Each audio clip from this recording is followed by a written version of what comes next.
Welcome, everyone. This is CNN Confessions, Confessions of CNN Producers. This is going to be a fun session today, and I look forward to sharing with you some of the insights that we've collected from our contacts at CNN and what they were willing to tell us off the record. As a disclaimer, we're recording this webinar for promotional purposes. All rights reserved, and copyright and all of the copyright works contained in here is either owned by Axia or licensed to it, and reproduction of this webinar is forbidden. That said, we welcome you. We're glad you're here today. We're going to be using hashtag CNN Confessions for your questions, and you can tweet them to us at Axia PR, and we appreciate and welcome your questions. I am Jason Mudd, CEO of Axia Public Relations. I'm an Emmy-winning accredited PR practitioner, a speaker, and an author, and a rising star of PR according to PR Week. Been accredited in public relations for over a decade now by the Public Relations Society of America. And last year I got certified in inbound marketing.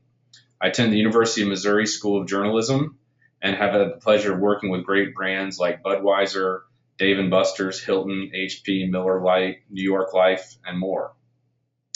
Axia Public Relations is a public relations firm. We build strong brands and reputations through earned media coverage, reputation management, social media, blogging, spokesperson training, thought leadership, speaking, and awards and recognition.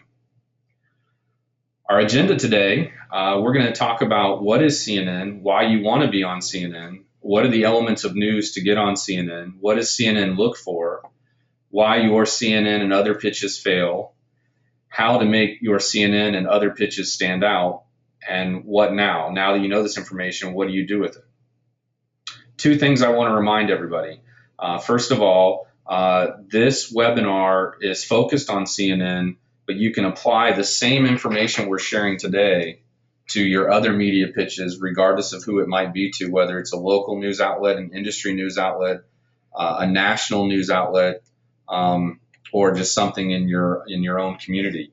All the tips we give you here today will help you become better at the practice of public relations or better direct your PR firm and your relationship with them.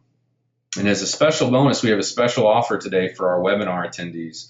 We want to provide you with a PR toolkit that will help you get 2015 kicked off right now in the last quarter of 2014 to prepare for 2015. So we have a special offer that we're offering to webinar attendees only, and we'll get to that at the end of the webinar, and I hope you'll take advantage of our offer today.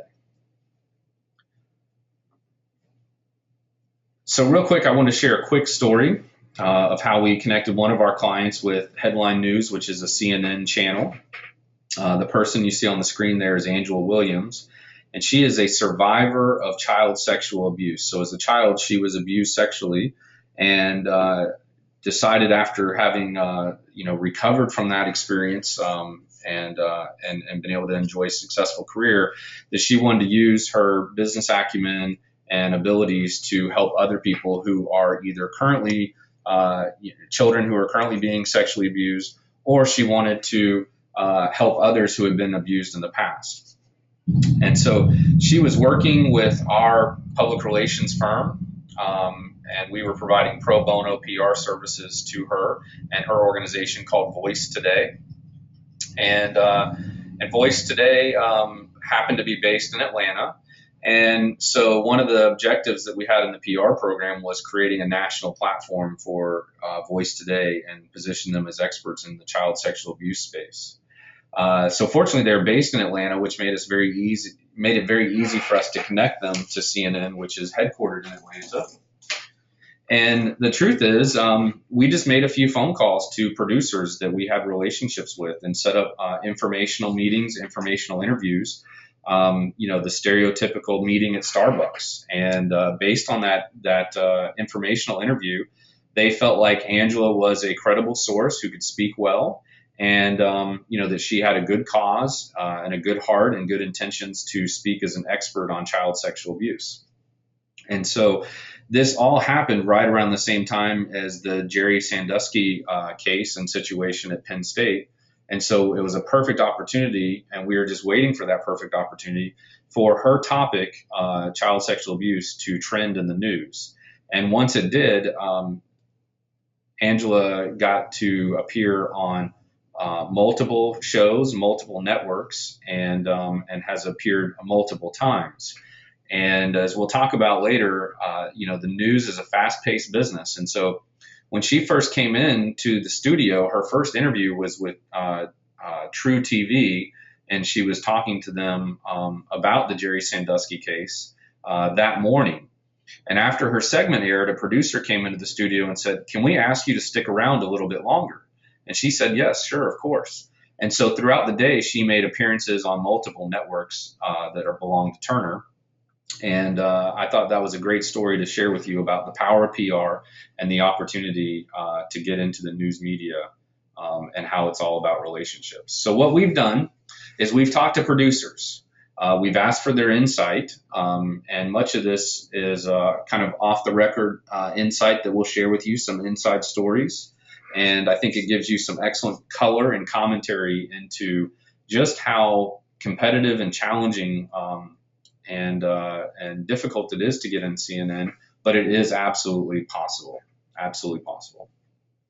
So let's start out. What is CNN? You think of James Earl Jones' voice saying, "This is CNN."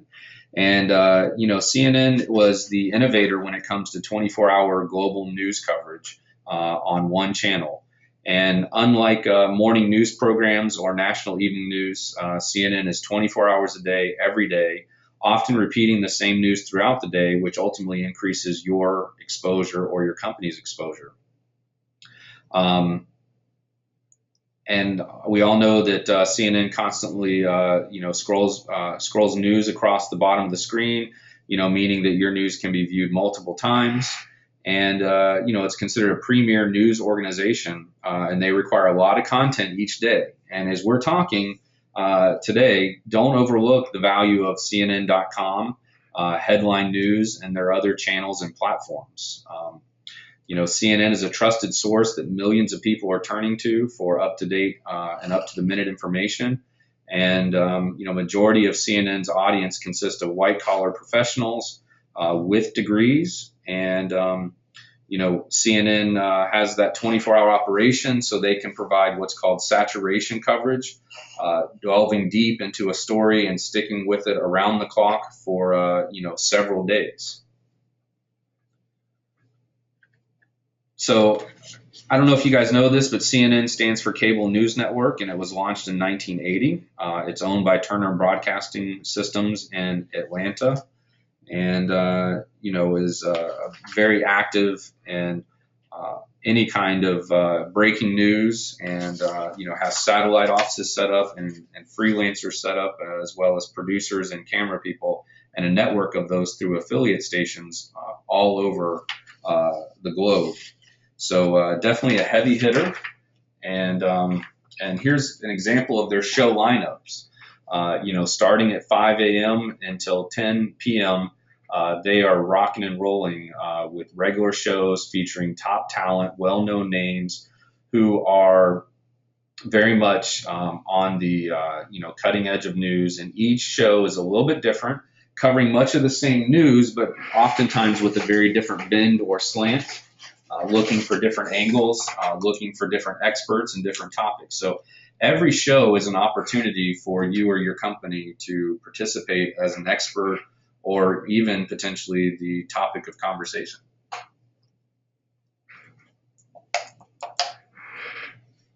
So why you want CNN? Well, we talked about it earlier.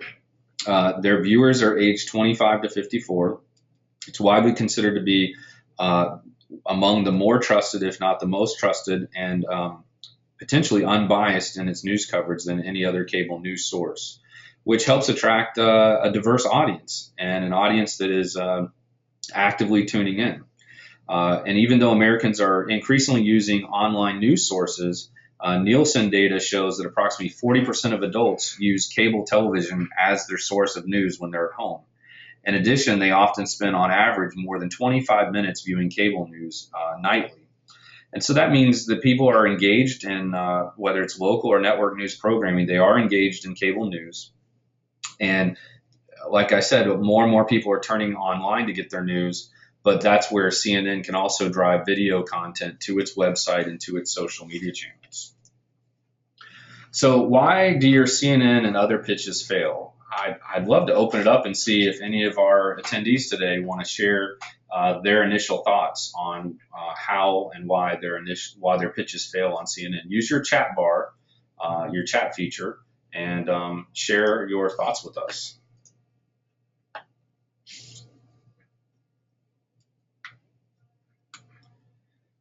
Craig, thank you for your question. We will not provide written notes from the webinar, but we will provide you with a link to replay the webinar.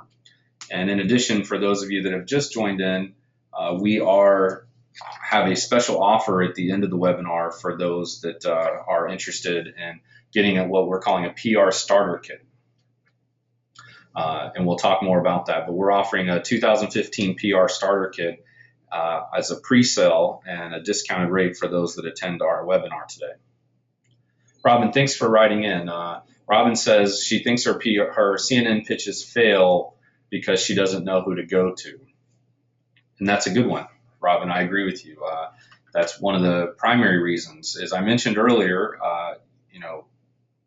we gave an example of a client who has been on the CNN networks before, and the way that came to be was just having a relationship, knowing the right person to call, and start building a relationship with them. Yes, and that's right. Another reason why CNN pitches fail is because you need to think more global than just local. There's an adage that all news is local, and that is true. But at the same time, when you're going to a national platform, you need to have an angle that resonates with the entire audience. Anybody else want to share why their CNN pitches or any pitches fail to the media, whether it's your pitch or somebody else's pitch?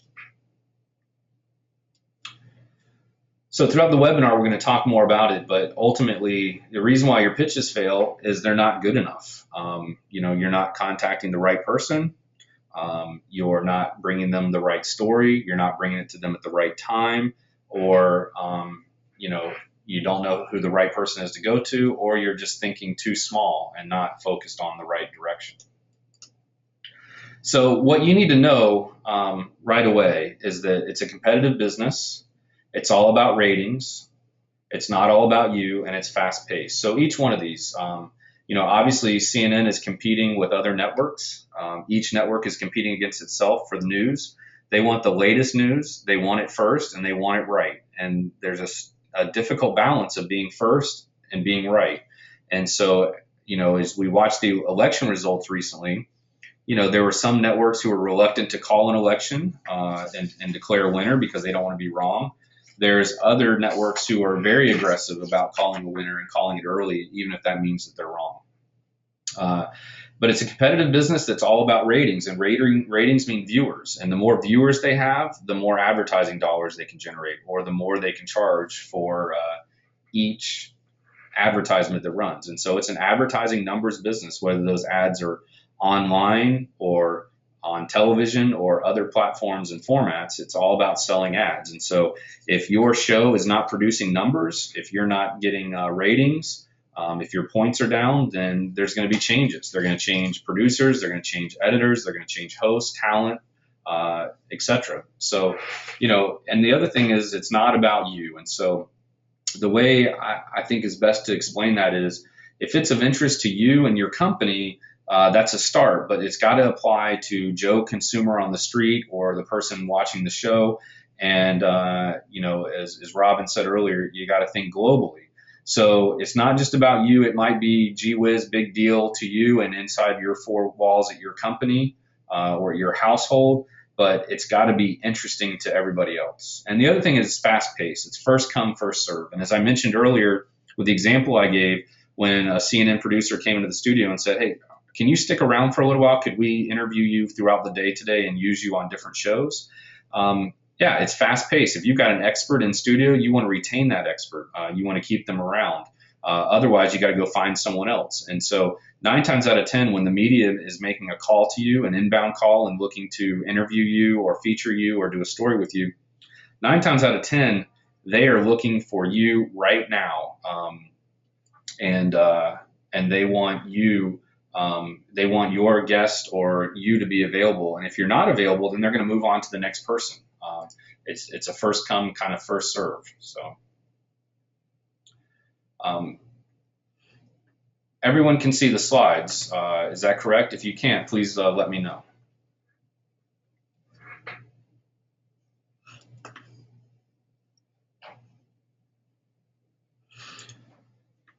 Okay.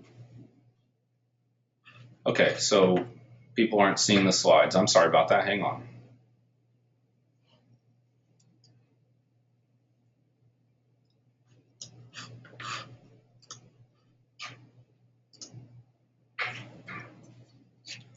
One moment while we fix that. We definitely want you guys to be able to see the slides.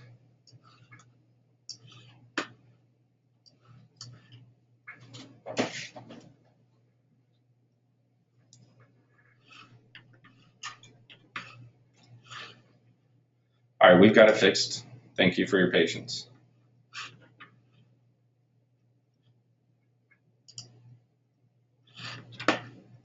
Okay, so as we were saying, let's move on to the next slide.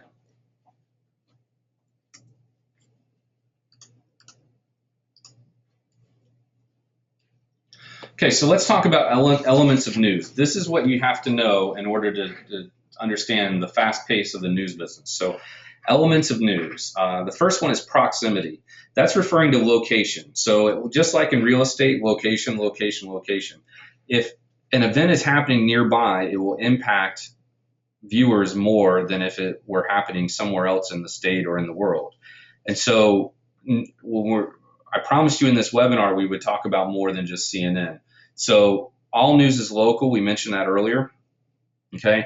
If something happens in your backyard, it's more newsworthy in your backyard. It's more newsworthy in your city or your community than it is anywhere else.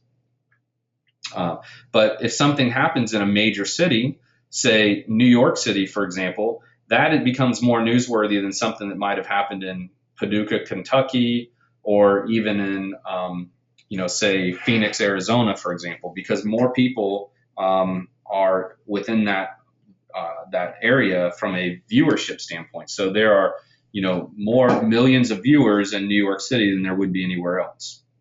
And that's why sometimes people complain about a media bias between New York and LA and other major cities because they're so focused on them. But, what's CNN will cover, for example, the mayor's race in New York City because it just affects so many millions of people.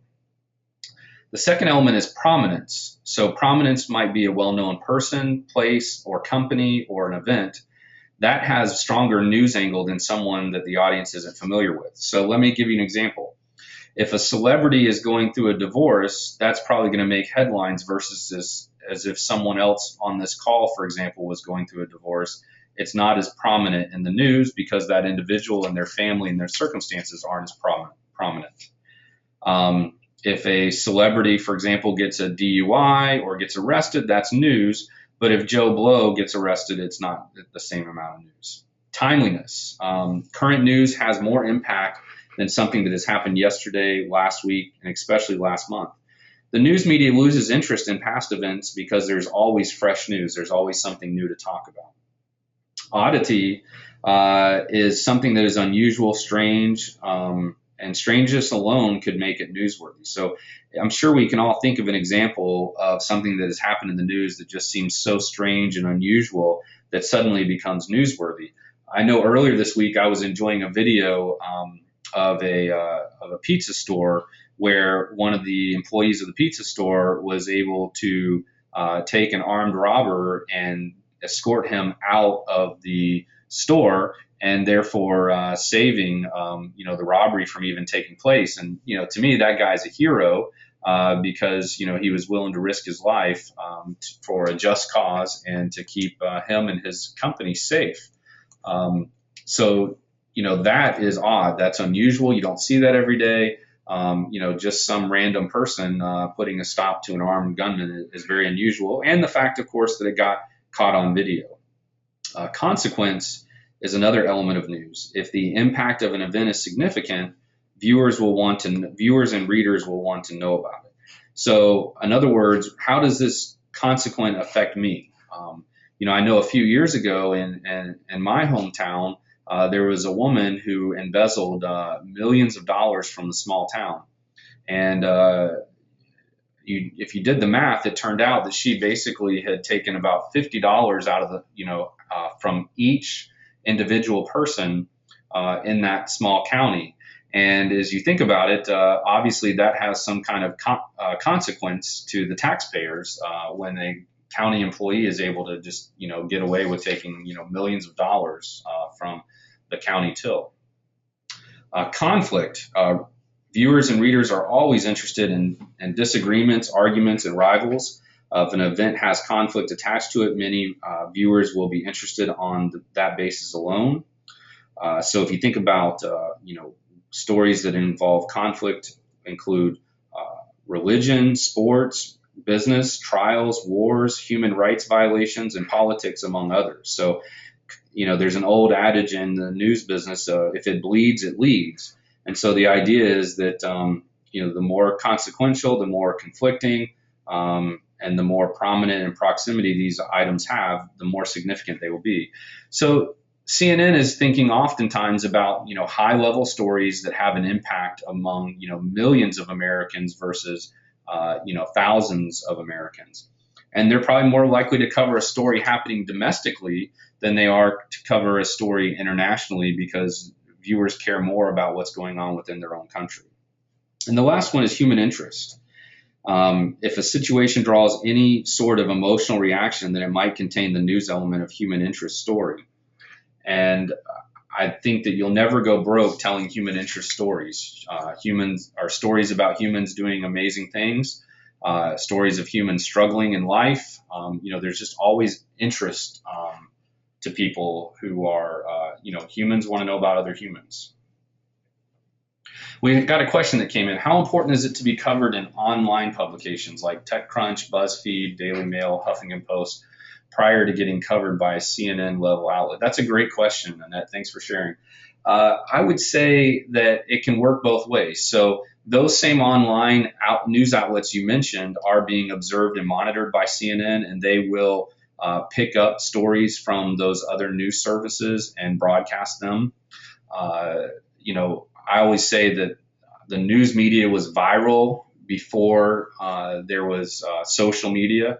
And so, when a story goes viral, it comes from one news outlet to another, and oftentimes will either escalate up or escalate down through the prominence of those news outlets. So I would say, we're going to get into the competition of CNN in a few minutes, but I would say it's good to start with a foundation of media coverage, whether that comes first from CNN or comes later through CNN.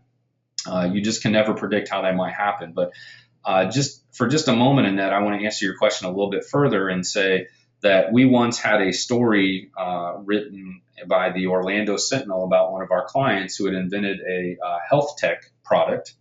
And from that Orlando Sentinel article, it was picked up by the Tampa Tribune. So the Tampa Tribune saw the story in Orlando, decided to write their own version of the story. From that Tampa Tribune article, the LA Times saw it and decided to do their own story of my client's tech product, health tech product. And from there, from the LA Times story, ABC News in New York City called us and said, we saw the story in the LA Times. We'd like to come down and do a story with your client as well. And so we were able to make that happen where the news went viral. And Annette, I think that's the exact same thing that can happen with CNN. And whether CNN covers it first or covers it later, if CNN covers it first, these other online news outlets would also likely cover it too. So it's a win-win. It really is. And to learn more about the elements of news, I encourage you to click on or follow this link, axiapr.com/blog/elements-of-news. So I think we all remember Joe Friday, just the facts, ma'am, the who, what, when, where, why, and how. And those are part of the elements of news, in my opinion. You have to have the who, what, when, where, why, and how. So as you're thinking about pitching, as you're thinking about telling your company story, you've got to know those elements. And, don't get caught up too much in the who, meaning that 9 times out of 10, the story isn't about your company. It might be about your invention, your new product, your innovation, and the people behind it, and really the people who will be impacted, by that product or by that event or otherwise. So, like we talked about earlier, it's not all about you. It's important to focus on the facts and how other people will perceive and receive your news. So, what did the producer say? Okay, they loathe misspellings, competition, bad subject line, kissing up, exaggerating, and nagging. So we're going to talk about all 6 of these real quick and clarify each one. So misspellings, right? Spell check is free, is what one of the producers said. How come people can't spell things right? So you'll probably see with each of these, there's a misspelling. And for whatever reason, the producers at CNN are not fans of misspellings. I think more than anything, it just brings to doubt your credibility. If you spelled something wrong, what else is wrong with the information you're giving me? Are you a trustworthy news source? Can I count on your facts and statements to be accurate and complete? So, some of these are just simply, spelled incorrectly. I'd like to see the pitch that came with "think you can't beat eye disease," and maybe they're saying if you eat beets it'll help eye disease. I don't know, but anyway, if you don't see those misspellings, you can just message us later what those are. But try to have a peer review your pitch, review your news release, review your email, and just keep in mind that spelling something wrong might lead to them questioning your credibility and value as a trusted source and expert. They don't like it when you talk about the competition, and I'll give you some real examples that they provided. If Fox News covered blank, then if they've already covered it, we might not be interested now. It might have taken, it might have been too long and it's no longer of interest. But just because Fox News covered it, whether it was yesterday or 5 minutes ago, doesn't mean we're going to cover it. And we definitely don't like having a sense that, Fox News is better than you, and so if they just now covered it, you should be following them and covering it too. CNN would prefer to think, that they're going to cover something before Fox does and beat them to it. And then if Dr. X was on KFI in LA, that doesn't mean that, Dr. X needs or deserves or is entitled to be on CNN. So I think that's important to keep in mind as well. And so another pitch that they talked about was, here's an NPR story on X topic, and because NPR did it, so should CNN. And then, the AP did a story yesterday. Well, the AP has a lot more inventory that they have to fill. Daily newspapers across America and news websites across the world are depending on AP to provide them with content. And so they might, AP might produce, hundreds of stories a day where CNN is not doing nearly that many. And then another example they gave was, if you come to me and tell me that in August 2010, the New York Times covered a study, and you're asking me in 2014 to cover that same study, I'm pretty sure we're not going to do it. Number one, because it's so old, and number two, we're not going to do it just because the New York Times did it. Bad subject lines. That was a pet peeve of the producers that we talked to. And some of these I don't think are so bad. I'll let you be the judge, but I think a little bit of humor. The funny thing is, the irony is that the CNN producers told us you got to stand out from the competition, but then it seemed like they had some pretty strong bias and personal opinions of how to stand out. And like with anything in life, humor is always risky. And so some of these pitches just fell on the wrong eye at the wrong time, and they just, found them to be distasteful or unattractive. So psychiatrist shares how to beat single girls' Valentine's Day blues. And we all know domestic violence is a hot topic right now. And at the time it was, when this pitch was shared. And so, anything about beating single girls just doesn't come across as a great topic, especially when you're dealing with a psychiatrist. So, and then the other one, avoid STDs this Valentine's Day. That's not exactly a a topic that CNN would want to embrace and endorse. And let's see. And then, let's keep up the momentum of positive news, health news. The comment was, is this person a cheerleader or what? What's the value? Why would I want to read this email? I think the person sending it had the best of intentions, trying to say, hey, here's another positive health story. But what probably would have been better is the actual substance of that health story. And then lastly, this one is just kind of a unique story for the background here, but it says, error and best diet story. And the issue here is that, first of all, no journalist wants to know that there's an error in the story.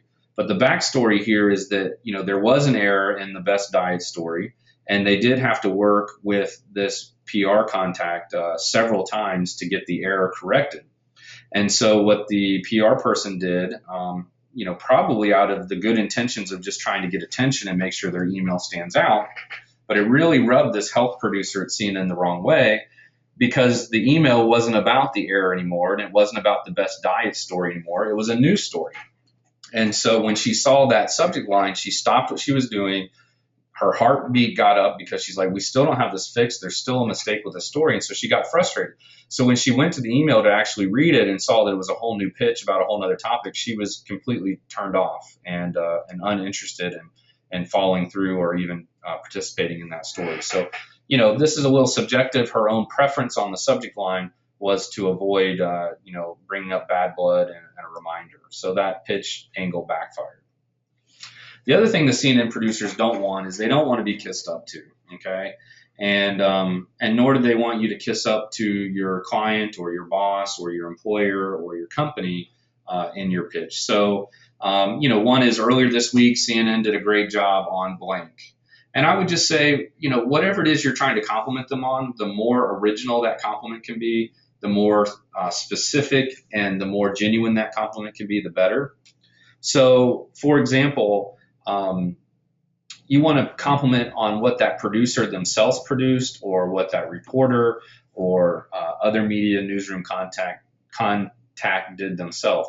They're not too interested in what the company and the news outlet overall did on their own or outside of their work.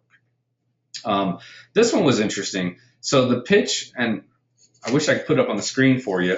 If you're interested in seeing it, let me know. I'll share it with you. But they shared a pitch with me, and in the email pitch, there were 4 links to other stories in their pitch.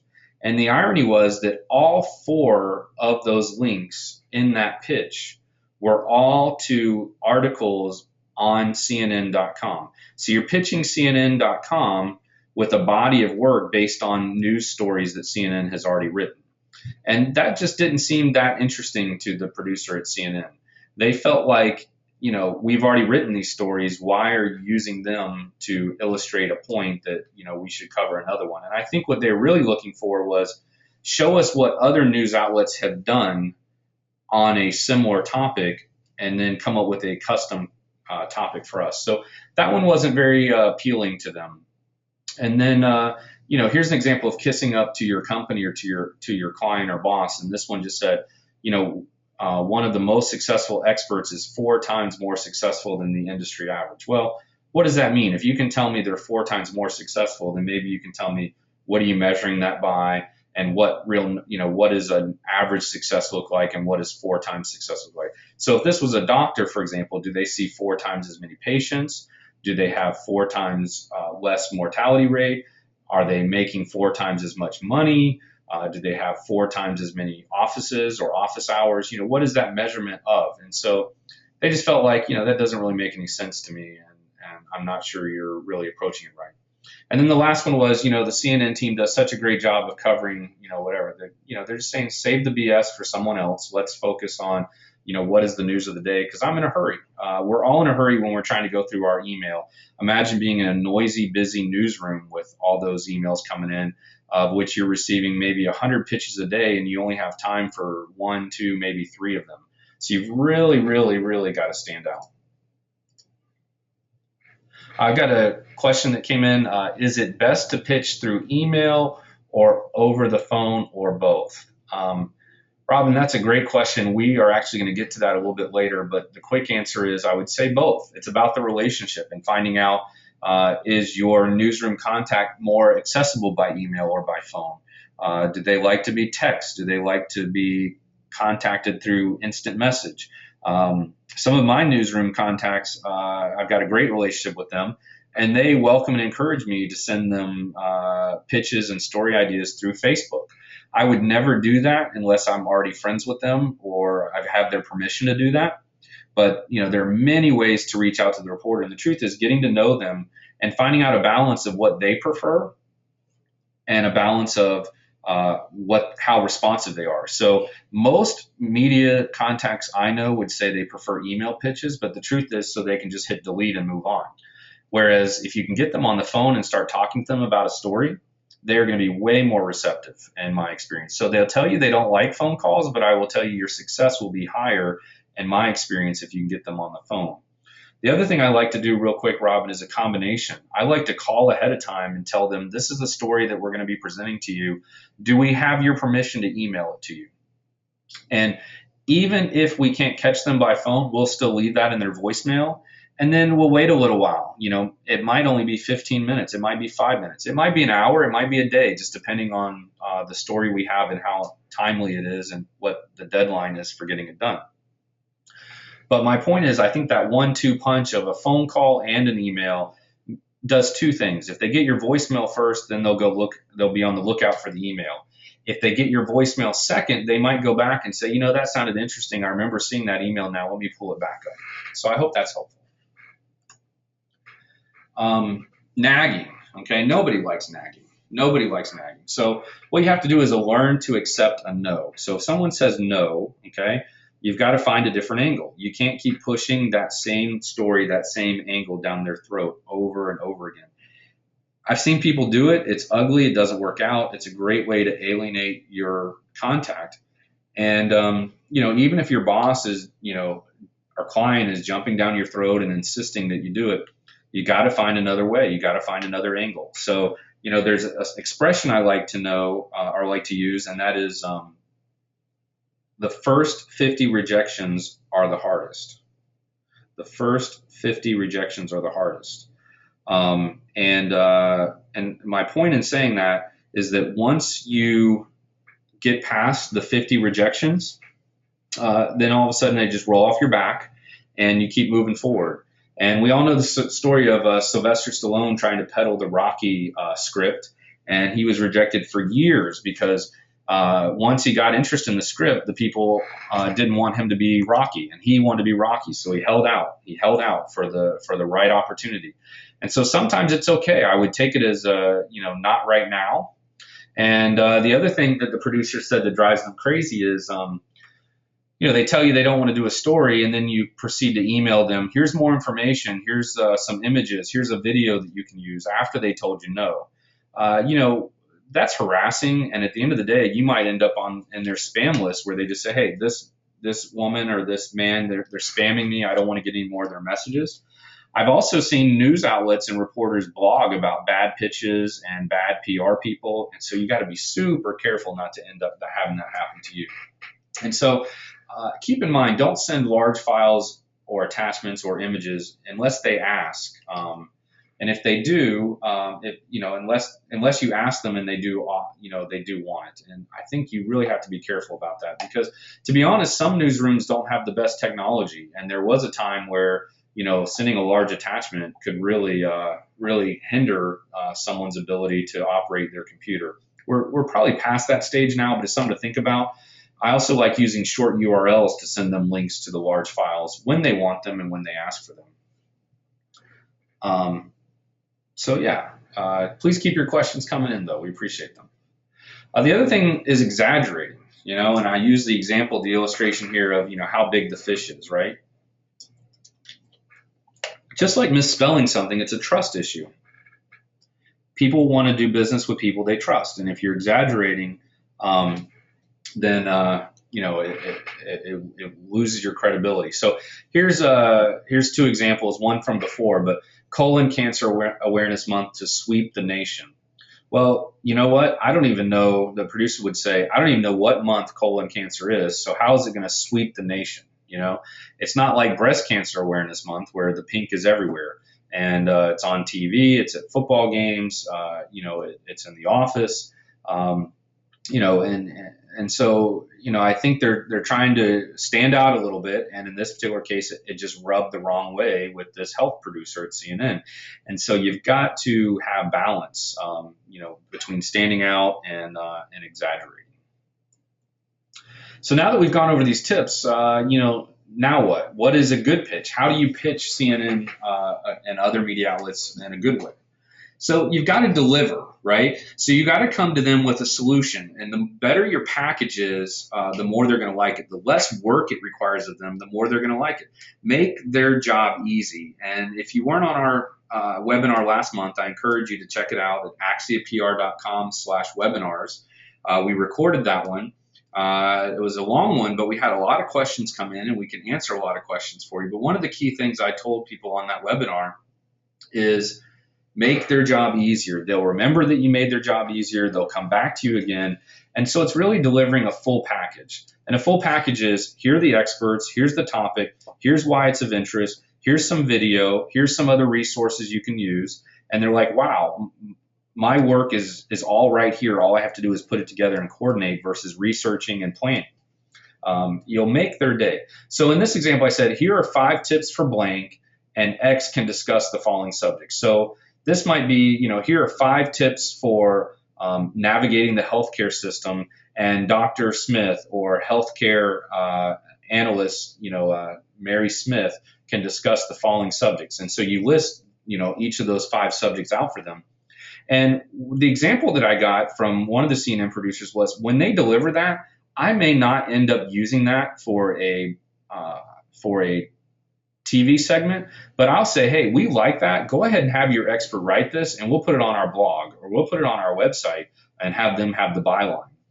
And I can tell you that the nice thing about being online and on CNN.com is that it's going to be there for a long time, if not forever. And so Google will reward it by come up in SEO, etc. So I highly recommend that. The other thing CNN producers like are exclusives. So tell them, we're going to give you this story, and only you are going to have it. And the problem with that, and we deal with that here, is if we offer them an exclusive and they don't get back to us for 5 days, well, then it's hard for us to go somewhere else and offer an exclusive 5 days later, because by then, if the news was newsworthy enough, as we mentioned earlier, the timeliness element of news, it might be too late. It might not be as valuable. So we like to make an offer, typically, Robin, by phone, where we can kind of verbalize the expectation and say, look, we've got this, we're willing to offer it to you as an exclusive, but you have X number of hours, or 30 minutes, or 1 week or 2 days to confirm that you want to do it. And what they want is an exclusive, so they know the other guys aren't going to have it too. But the problem is what happens if CNN doesn't bite, but Fox does, or NBC does, or ABC does instead? So you've really got to figure out the right angle and the right exclusive, and whose audience best aligns with the story. And, I've been in situations, and I don't recommend this, but I've been in situations where we promise an exclusive to one news outlet. And it might be, hey, we're going to give you an exclusive with the CEO of the company. And then we go to another outlet and say, we're going to give you an exclusive with the actual product developer, at the company who developed that company. So let's say, for example, you're Apple, and you're rolling out a new iPhone. You might let the CEO speak to one news outlet and have the chief product engineer speak to another one. And they're both getting exclusives, but you just have to be upfront with the type of exclusive you're offering, the window that they have for the exclusive, and what's the background of what other exclusives are out there, or just make sure you're setting the parameters and expectations, because you don't want them to be disappointed, and you don't want them to not trust you anymore. And we've done exclusives as well, where we might have had a major announcement, and we may have gone to one and said, you're the only daily newspaper that's going to have this early. And we've gone to another and said, you're the only, magazine that's going to have this early. And, you're the only TV station that's going to have this early. But the truth is that really gets hard to navigate. And And so you have to be careful because, we literally had a story once that we had it all planned out. And then someone jumped on the story earlier than we agreed upon. And all of a sudden the news was getting out way quicker and out of the order that we really wanted it to happen. So you can't overplay an exclusive. You have to be very careful. And the key thing I want everybody to know is if you're offering an exclusive, it has to be an exclusive. You can't just say it's going to be an exclusive and then give it out to everybody else, because it will not work. And it will backfire big time. The other thing is, and I talked about this earlier, stand out from the hundreds of other pitches that they get a day. So we probably all get, those of us in business probably get 100 pitches or 100 emails a day, and you're just trying to rifle through them just as quickly as possible, just as fast as you can. You want to get through those, and we can all relate to that. So imagine getting 100 unsolicited story ideas, and you can only do one a day. I recently saw a statistic that the average reporter gets 10 to 20 times more pitches in one day than they can ever possibly cover. So, or 1 week, for example. So if they're writing a story a day, a story a week, maybe they write for a magazine, they're doing long form journalism, and they're doing a story a month, they're getting 10 to 20 times more stories than they ever have time to even consider. So it's very competitive. You have to stand out. Here's the other thing. They may love your story, but it might not be the best story that they have to do that day, or it may not be the best story that they found that week. So they may be in love with the story you pitched them, and on a normal slower news day, they'd say this. The producer would say, "We would be all over this, but this other thing is happening at the same time." And I'll give you a quick story. One time I was with a large corporation. They have about almost 20,000 employees, and they were making a check presentation to basically a halfway house. And it was a large check. It was a significant gift, and was going to make a big deal. And so we were in their hometown headquarters city, major city, and we had 3 live trucks at this check presentation. And those of you that are in PR know that it's hard to get media to come to any kind of check presentation. Any kind of staged event is pretty darn hard to get the media there. And as the 3rd live truck was pulling up, we were going to go ahead and get started. And literally before that live truck could even turn off the ignition, the driver put the truck in reverse and started backing up and driving down the street. And, our PR team was kind of like, what's going on? So we called the cell phone number and said, hey, what's happening? And they said there was just a businessman was just taken hostage at one of the skyscrapers downtown. And we've been reverted, since we're the closest live truck to the area, to go cover that. And of course, that is more newsworthy than a check presentation. The check presentation is obviously more positive news, but it's certainly not more newsworthy news. So, and literally, as soon as this person is telling our team this through their cell phone, you see all the other reporters that are there to cover this, their phones start lighting up too, and they're all being dispatched and reverted to go cover the hostage situation. And that's just news, folks. That's how the business works. And so your news might be great in this moment, and in a minute, things can change. On 9/11, I was supposed to be part of a presentation that my company was making. And, we had all this media coverage lined up, and I'm actually watching the morning news in Tampa, Florida, which I was there for this announcement. And I'm watching the morning news, getting familiar with the station and the people that we're going to be interfacing with later on that day. And as I'm watching the tragic events of 9/11 unfold, I knew that that our event was going to be postponed and wasn't going to happen. And that's just the business. I've got another question that came in. I know reporters have an allergy to PR stunts, but are there occasions where they have worked for a CNN type outlet? Visuals are very important to news. So if you can create visuals, of course you can create news. The organization, I can't even think of their name right now. The anti-Wall Street organization, for example, they organize PR stunts, and they got a lot of media coverage out of that. And, so absolutely, you can create a PR stunt. Just make sure you have credibility in it. And, one thing that boycotts and pickets and demonstrations get media coverage because there's a lot of people there. And normally there's conflict involved, and that's an element of news. So it's less, in my opinion, about a PR stunt and more about an element of news and aligning yourself with those elements of news.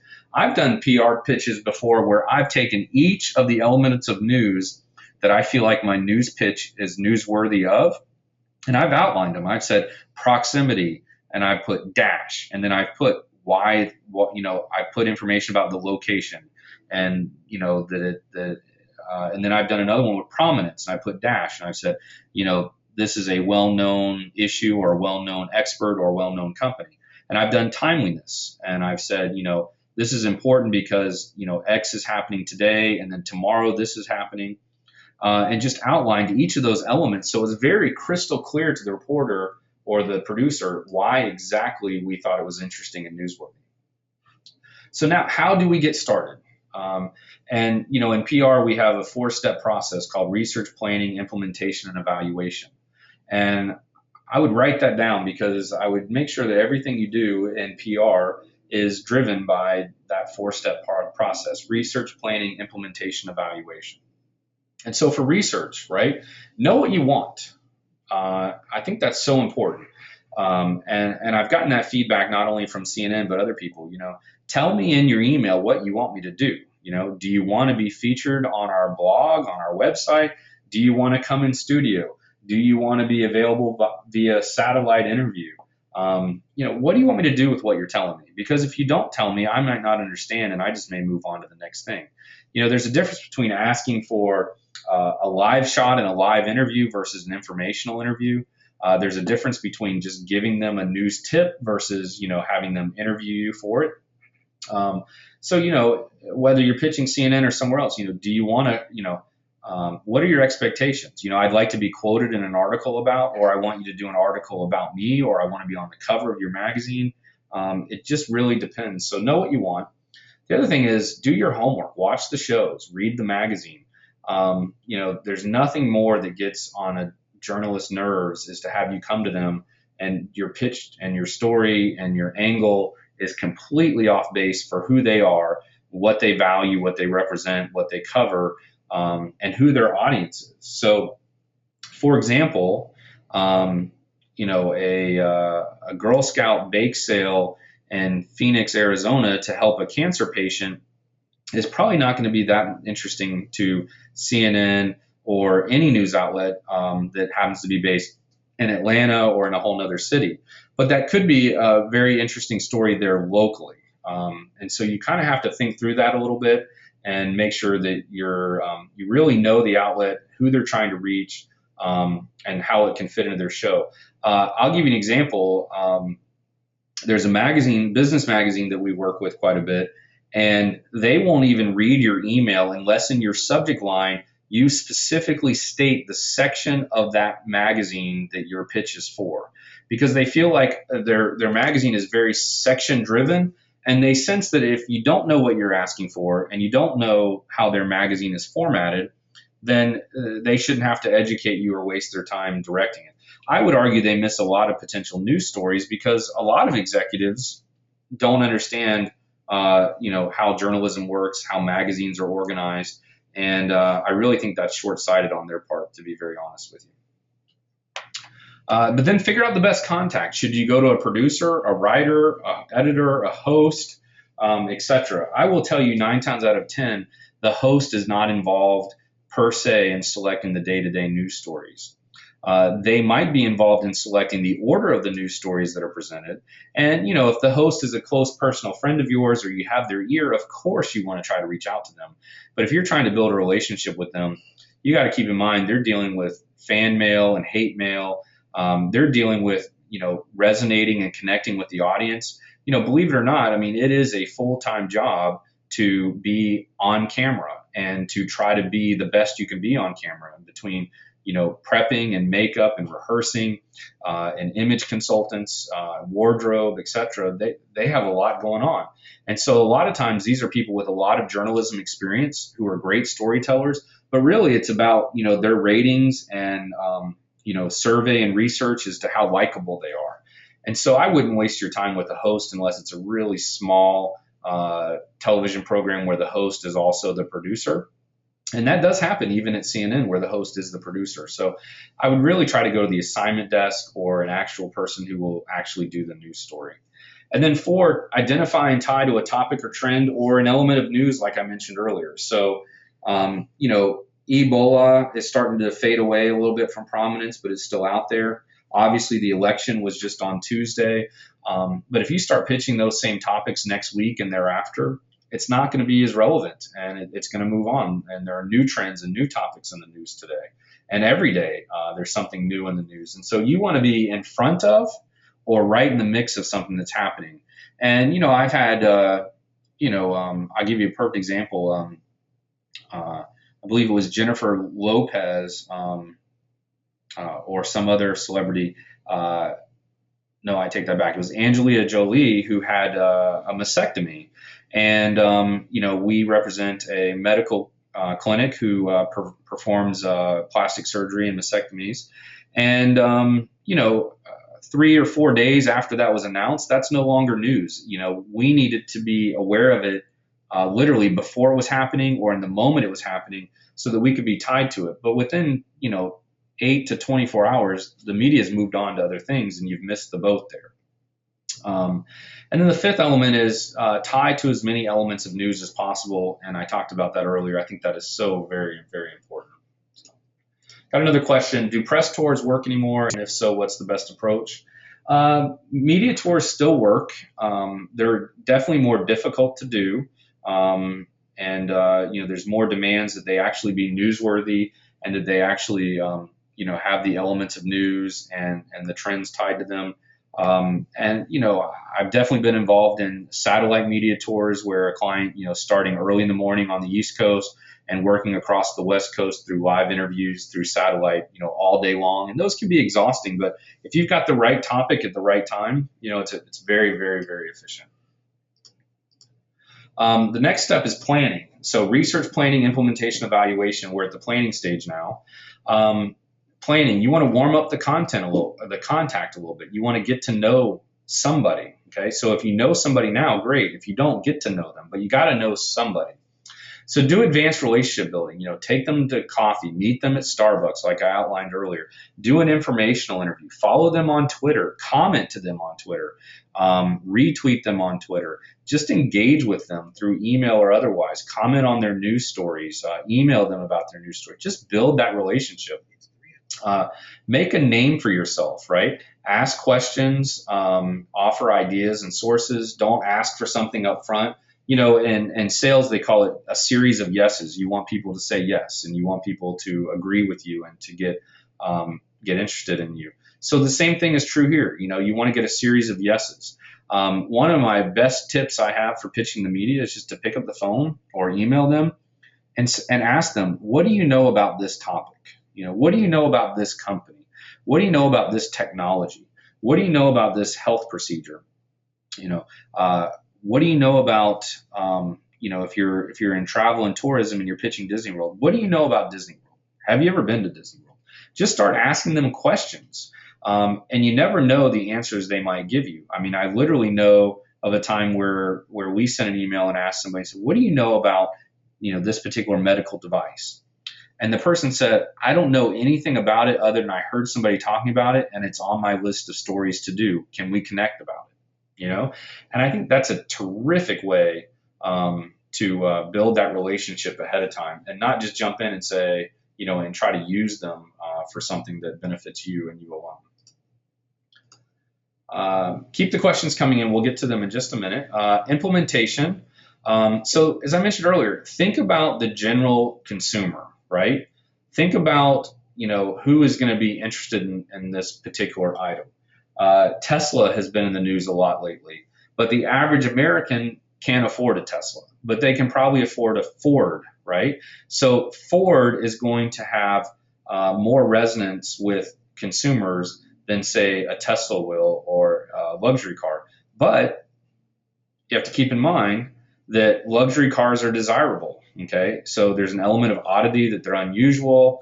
There's an element of prominence that they're high profile, and so you kind of have to work your angles. And that's the good news, is that every company, every person has a story. You just have to find it and make it work within the variables that exist. Again, offer exclusives and ask permission. Ask permission to tell them about a story. Can I tell you more about this new product that we're about to roll out? Or can I tell you more about the issues that our healthcare system is facing? And then evaluation, okay? Did you hit the target? Did you get what you wanted? Did you get what you were asking for?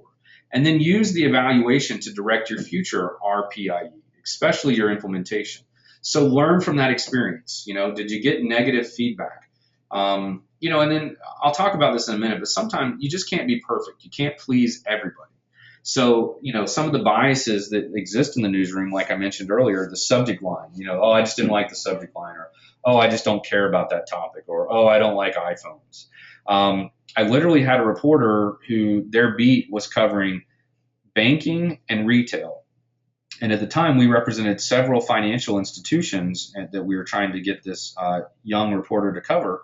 And she just wouldn't cover anything. And so she finally said to me, she said, Jason, here's the thing. I love writing about retail. I hate writing about financials or banks in the financial sector. She said, so I do anything I can to avoid writing about those topics. And, I had to handle that through other channels, meaning, work with her boss and get things done. But, at the end of the day, there are people out there who are in news that just think of themselves and only want to write about what interests them. We had a health tech product come out, and a lot of the editors we were pitching, their feedback was, this is too expensive. Most people can't afford it. Most people won't be interested in it. I certainly wouldn't be interested in it. And I think that's an issue. To me, that's an issue of bias, meaning that just because someone in the newsroom isn't interested in a particular product personally doesn't mean that the greater marketplace doesn't need to know about it, even if it's considered expensive. And, if possible, I don't even mind if they write about it as saying, well, this sounds expensive, but, here's more information about it. So real quick, some PR pro insights on pitching CNN and producers at other TV stations and networks, as well as magazines, news outlets online, etc. You won't please them all. And I've demonstrated, I think, some, some conflicting statements, where your pitch has to stand out, but at the same time, it's got to fit what they want it, how they want it to stand out. Your company and your story are rarely as interesting to them and others as is to you. Learn to accept a no, but don't give up. And the first 50 rejections are the hardest. Be accommodating, right? If they need to postpone or they need you to do some legwork before they can explore the story, you got to be willing to do that. You got to make this as easy as possible for them, okay? And that might include rescheduling or staying in the studio longer or coming back a second day or working within their deadline and getting something turned around quickly. And like I said, don't make life difficult. Be early, be prepared, be professional, be accessible. That means if they told you to get to the studio at 9:20 for a 9:30 interview, that doesn't mean show up at 9:35. That doesn't mean show up at 9:25. If they said to be there by 9:20, they want you there early so that they can mic you up, so they can brief you. Depending on the network you're participating in, hair and makeup, you just never know. And you'd rather get there early so they have the flexibility to slot you in early if they have another guest who was unprofessional and didn't show or showed up late. This might be overwhelming, so I just jokingly say, hey, keep calm and hire us here at Axia if we can be helpful to you. But we are experts and specialists in the public relations profession. We do this for a living. It's really hard to do it yourself. It's really hard for a marketing generalist to oversee PR and have all the other hats they have to wear at the same time. So we'd be happy to talk to you about whatever your unique and individual PR needs are. Each company and each organization does have unique PR needs. If you have more questions, go ahead and send them our way through Twitter with hashtag CNN Confessions, or just use the question box as many of you have done already. I appreciate all these questions that we're getting, and I encourage you to send us more. So another question we have here, What are your top 3 suggestions for strongest visuals to present with a story? Candace, that's an excellent question. Thank you for asking. It's got to have alignment with the story. I've had some debate on this, but I feel like the visual has to complement the content. And there are some people who think the content can complement the visual, but if it's visually interesting enough, maybe that works. But at the end of the day, think strategically about your visual. Um, if your story is how many millions of people are impacted by it, then how can you show a lot of people being impacted by it? How can you show the human interest? Can you show tears? Can you show pain? Can you show suffering? Can you show trauma? Can you show drama? Any way you can visualize it. If there's going to be a unique visual, if there's going to be 100 children, dressed in Halloween costumes, or if there's going to be, 50 babies at a rally, or just, whatever is odd and unique and visual that draws the eyes and attention of a viewer in, that's going to be good for your story and good for the news outlet and their ratings. So I want to talk about our special offer for just a minute. This is exclusive for people on our webinar today. We have created a 2015 PR starter kit. It includes everything you need to launch your own PR campaign.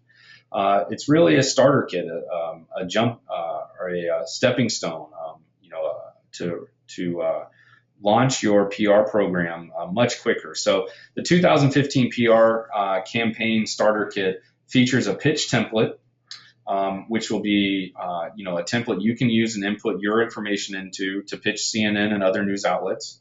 We're also going to give you examples of other pitches, 2 other pitches that might be relevant to your company to work from as an example.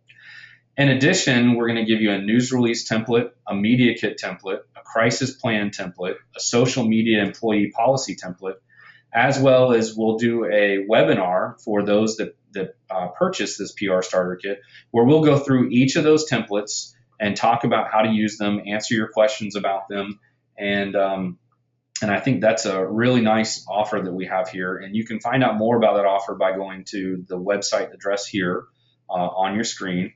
But I'm going to tell you a little bit more about it. So you get all of this material, and we are going to normally ask for this for $1,500, but instead, what we're doing is a pre-sale for webinar attendees only for the next 24 hours only. We're going to give you between 50 to 75% off of this toolkit because it is in pre-sale right now. We're finalizing it, and I don't like to sell something that we don't have ready to deliver in real time. So my preference is to your benefit today because you can save. We have 5 codes today, which is using the promo code, the coupon code of CNN Confessions, all one word. You'll get 75% off the $1,500 price. And then we have 10 codes with the promo code of CNN for half price. And so the first 5 of you that buy it at 75% off will leave the other 10 folks getting it at just 50% off. So don't delay, hit that website address now, and you can make payment through credit card, your company card, your personal card, depending on what your PR goals and objectives are, or you can get reimbursed for it. But 75% off is quite a deal, and we wanted to offer that to people on the call today only. And we feel like this is a great opportunity to set that foundation you need to jumpstart your PR program for 2015. And like I said, it comes with a private webinar where we'll go through each of the documents together, explain how to best use it, point out the tips and techniques in each one that will help you with your pitching to CNN or other outlets that are out there. So just to recap, pre-sale only, limited offer for webinar attendees only for the next 24 hours only. And again, there's 2 ways to save. Hopefully the first 5 go really quick. So if you move quick, you'll save an additional 25%. If you wait or you have to go get someone to approve it, then you won't get as good of a discount. Some of my colleagues here think we should be charging more for this, $2,500. I think what we're going to do is see how the market reacts to what we have at $1,500 and then adjust accordingly. So we're definitely not going to offer this discounted price again. But again, it includes everything you need: a pitch template, a news release template, a media kit template, a crisis plan template, as well as a social media policy. We've also got a news media policy for your employees to make sure no one talks out of turn, and a 2015 PR plan template to create your plan for 2015. So if you just follow that link there, bit.ly/PR starter kit, you can go online and purchase one right now. And I encourage you to try to be one of the people with the first 5 codes, if not the first 15 codes. You'll be glad you did. And like I said, we're going to do a private webinar where we can answer your questions for anybody who does purchase. If you have more questions, I think we've gone through each of the questions that we've been asked so far, but we want to hear more questions from you. We're very open to your questions. The whole point of this webinar is to give back, share some of our expertise with the community and those who are interested. So consider Twitter, or if it's easier, just use the question box, as many of you already have. And just want to thank those that did ask questions. It's very encouraging to us, and we enjoy getting asked your questions. I want to take a moment as a special thanks to you, our attendees, and to show you that thanks. We've made that special offer for our attendees. We appreciate your support. We do have more webinars coming up, and the special offer still exists if you guys are interested. But stay connected with us through Facebook and Twitter. Schedule a consultation with us. I'll make myself available to you guys tomorrow or early next week, and then I'm headed up to Milwaukee, and then I'll be back and available to do more consultations with those who are interested. And any last minute questions, go ahead and ask them now. Now's the time to certainly feel free to ask us. Ask us if you have any questions about the special offer, or if you're having any difficulty with the ordering system for the special offer.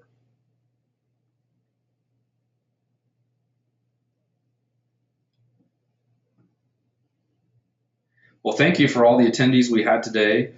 We appreciate the opportunity to share more about our PR insights and expertise. I'm sure that all of you have your own unique questions about CNN, about your company, about yourself and your expertise, about your story idea or the pitch that you want to do.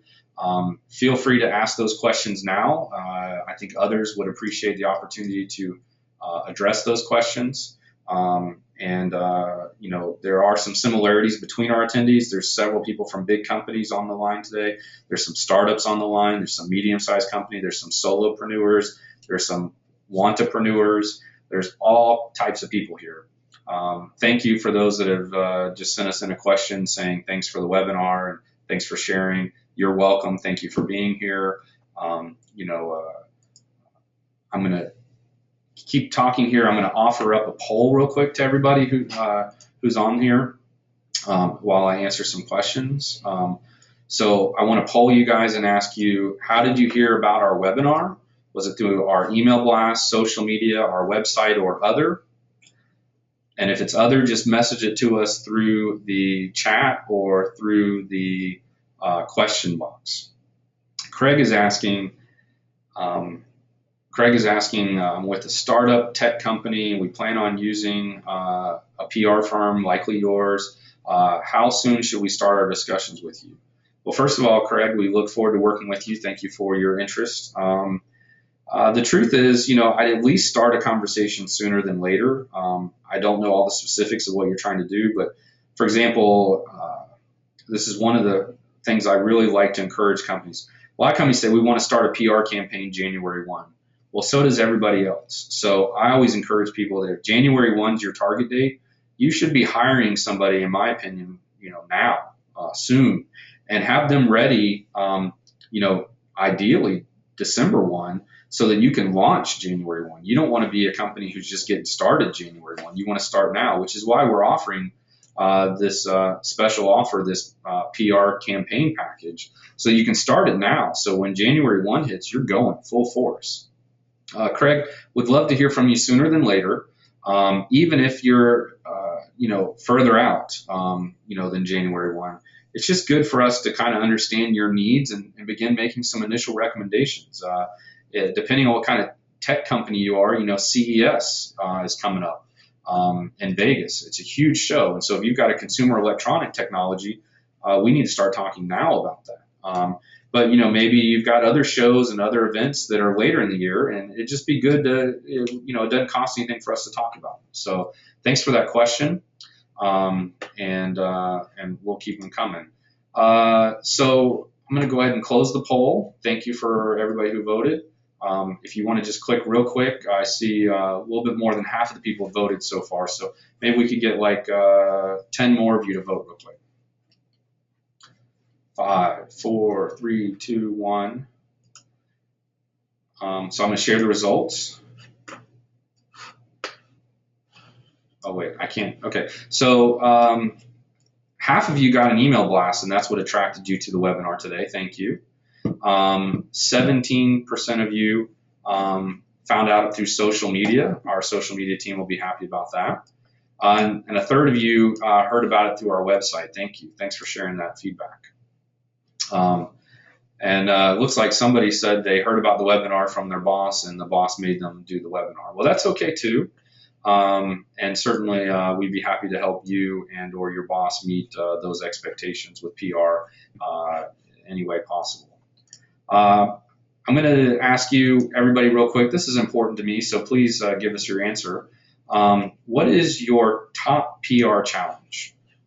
We're going to use this information to help direct us for future blogs and webinars and perhaps even podcasts.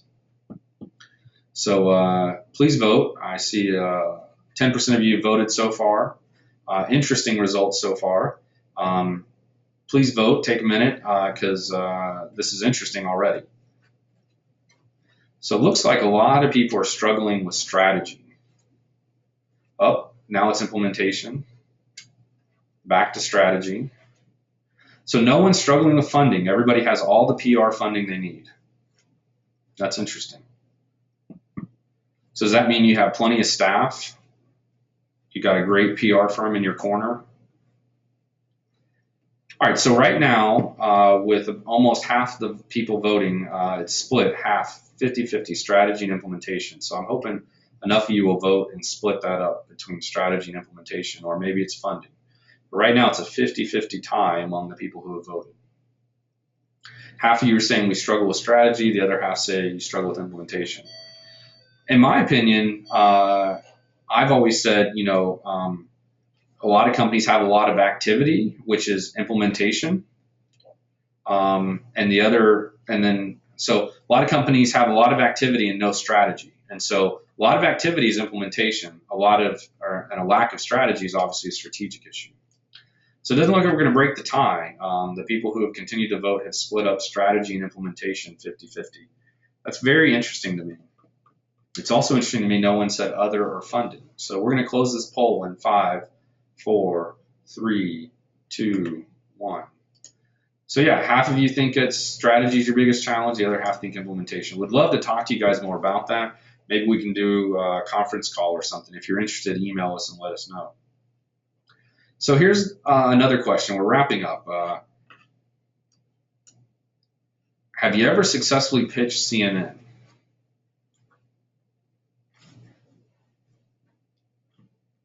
Let us know. I love the answers so far. So no one on this call has ever successfully pitched CNN. That's interesting. I love the answer of not yet, right? Not yet means not yet, but we're going to get you. We're going to get there. We're going to do it. We're going to get that story pitched. And I believe you are. I think part of it is just having the confidence. Part of it's having the endurance. It's not going to happen instant and overnight, but it is going to happen over time with the right pitch and the right angle. So 75% of you are saying not yet, 0% are saying yes, and 25% are saying no. You haven't been successful pitching CNN. Now, I wonder, I should have asked this, what percentage of you have never pitched CNN? Let's close this poll. We've got one more that I'm going to launch here. And in the interim, I'd love to get a few more questions. Would love to get a few more questions from our audience, at least one more. I'm in a giving mood. We've got a few more minutes before we end. And I'd love to take the time to answer those questions. If you want, just tell us, say it's anonymous and I won't use your name. We don't have to use your company name, obviously. but we'd certainly love to have an opportunity just to give you some input and share some advice and recommendations. Another poll: what webinar topic would you like us to produce next? Had a couple people email us in the last week or so saying they want to know more about blogging. Um, and so I wanted to see how many people are really interested in blogging. I think we could produce an incredible webinar on blogging because our blog is pretty popular. We've got a lot of PR industry blogs and websites and media outlets that are actually linking to and social sharing our blog content, which is exciting for us and obviously very good for us for SEO purposes. So far, 100% of you are asking for 2015 PR trends, and I'm kind of leaning towards that already. We have built out our schedule for webinars, I think through February. So we're going to need to sneak one in probably later this month or early December on 2015 PR trends. And I'm excited about that.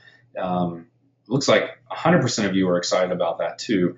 So I'm happy to hear that, but we only have half the votes in so far. So I'd love to just take a minute and let somebody else ask one more question, let someone else grab the promo code to be able to take advantage of our special offer today. And lastly, would love to just see if there's another topic out there that we should be webinaring about. Listen, thanks for everybody for sticking around on this webinar today. I'm going to close this poll in 5, 4, 3, 2, 1. And thank you for all the votes. 100% of you want to know more about 2015 PR trends. Happy to do that. Every year we like to predict the PR trends. We blog about it. So we will go ahead and do a webinar on that topic. It'll be fun. I'll be excited to have you guys participate in that one as well. By the way, again, special offer is available. If for some reason you need more than 24 hours to activate that or to get that approved, let me know. We really want to try and knock it out here when we close the doors tomorrow for the weekend. But if you need a little bit more time for approval or otherwise, just let us know. We're excited about this pre-order opportunity. We're excited about offering this package to companies, especially those who, just can't afford it, or who can't afford a PR campaign or a PR firm and want, to do it themselves, or at least get something to get them started with as a head start. So if you came to us and asked us to put this together for you, and we did it from soup to nuts, you're talking, $10,000 or more, probably tens of thousands of dollars. It's a lot of intellectual property and value here. So I appreciate those of you who have ordered and made the right decision to do so. Really looking forward to the opportunity to help you grow your PR campaign and get things going. Thank you for those that have sent me an email thanking us for the webinar. Thank you for those that sent in questions. It's really been a pleasure to connect with you guys today. If there's ever anything I can do for you, or you ever have a public relations need, please don't hesitate to reach out to me and my team here at Axia Public Relations as a resource. Thank you so much for your time this afternoon. Go get them, and